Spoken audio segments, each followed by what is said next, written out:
今天一大早买了一块云南，我们来清洗干净。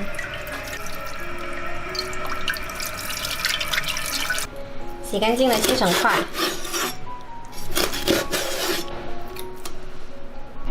再切些葱段跟姜丝，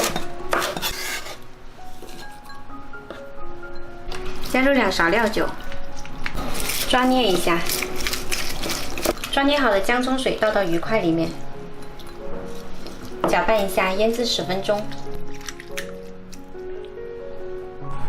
鱼块腌好了，挑去姜跟葱，摆在盘子里。再来准备一些蓝角，我们潮汕呢叫欧干娜，这个拿来送粥或者蒸菜都特别香。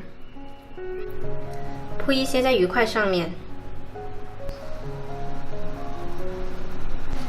上面再撒一点点姜丝。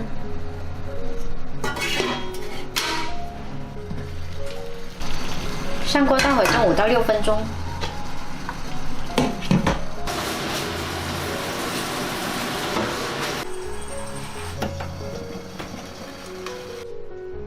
再来撒上少许葱丝，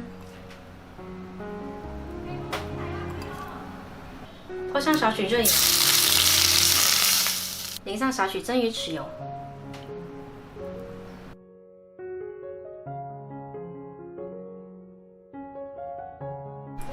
今天这道蓝角蒸鱼腩呢，鱼肉吃起来嫩滑，有淡淡的蓝角的清香，鲜香味美，做法也简单，喜欢的朋友可以试一下哦。